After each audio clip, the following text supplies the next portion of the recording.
Aktivis lingkungan hidup, Raditya Nurlita mengapresiasi program pesantren hijau yang dilaksanakan oleh 3 lembaga PBNU, yaitu Lazisnu, RMI, dan LPBI PBNU.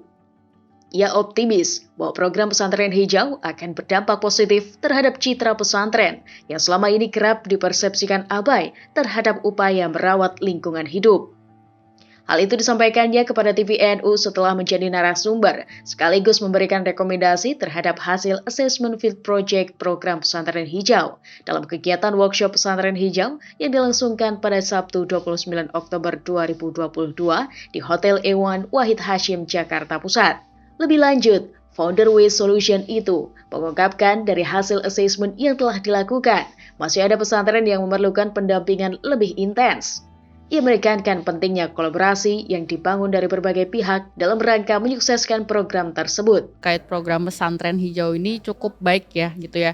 Terutama harapannya dengan 7 pesantren yang tersebar di Pulau Jawa ini bisa memberikan contoh banyak, terutama pesantren-pesantren yang ada di Indonesia. Terlebih ada kurang lebih 38.000 pesantren yang tersebar gitu ya. Dan kalau kita berbicara tentang hasil assessment sangat variatif ya.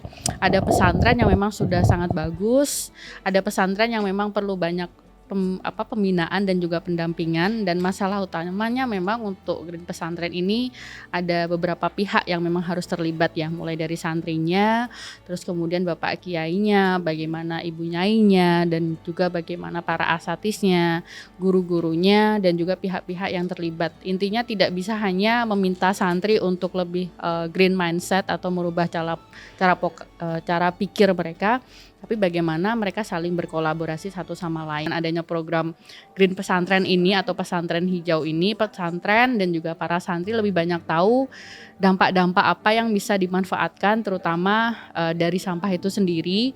Dan kemudian masalah Green Pesantren tidak hanya sampah ya, kemudian juga ada sanitasi, terus kemudian juga ada renewable energy atau energi terbarukan, dan juga bagaimana water treatmentnya gitu. Dan harapannya ini juga merupakan contoh yang baik dan jangan sampai berakhir dalam beberapa bulan atau beberapa tahun saja, tapi harus ada sustainability atau keberlanjutan dari pihak stakeholders yang akan terlibat ke depannya.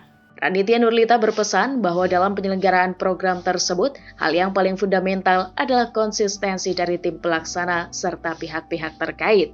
Selain itu, menurutnya perlu diupayakan membangun ekosistem yang bagus dan efektif. Kalau rekomendasi saya, yang pasti karena ini program awal ya, harus tahan banting yang pertama. Terus kemudian pondasinya harus kokoh gitu ya. Selain tahan banting, pondasinya harus kokoh. Maksudnya apa sih pondasi yang kokoh nih? Jadi maksudnya adalah perlu adanya divisi khusus yang menangani pengelolaan lingkungan. Mulai dari divisi dari sampah itu sendiri, kemudian divisi sanitasi, divisi renewable energy, dan juga divisi tentang water treatment-nya gitu. Dan setelah terbentuknya divisi, dikuatkan lagi pondasinya dari organisasi kecil ini agar ada kaitannya dan mereka juga bisa nanti bertukar pikiran dengan para pondok pesantren yang memang sudah well organized ya dan memang sudah baik gitu ya. Setelah ada organisasi, di situ juga perlu diperhatikan bagaimana aspek-aspek pengelolaan sampah yang sangat penting, dan perlu ada kita bilangnya value chain. Value chain itu apa? Jadi dari awal sampai akhir, end to end proses, mulai dari sampah terbentuk sampai bagaimana sampah dikelola agar tidak masuk begitu saja ke TPA, tapi sampahnya itu bisa dikelola dengan baik. Dan kalau kita berbicara tentang lingkungan dan sampah itu saling berkaitan ya gitu ya. Jadi memang salah satu rekomendasi saya memang harus ekosistemnya harus terbentuk nih dari awal.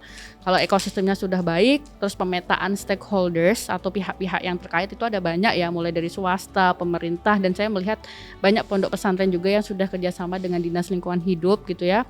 Ada beberapa yang memang sudah bekerja sama dengan swasta, perlu juga kerjasama dengan akademisi, kemudian juga media, dan kemudian juga private sector. Kemudian juga kolaborasi dengan masyarakat, karena sebenarnya kalau kita tinggal di pondok pesantren itu pasti juga berkaitan dengan masyarakat yang memang daerah situ ya, jadi tidak bisa eksklusif. Jadi bagaimana ada keterlibatan satu sama lain, dan bagaimana dengan program pesantren hijau ini juga semakin bermanfaat tidak hanya untuk pesantren itu sendiri tapi juga masyarakat di sekitar.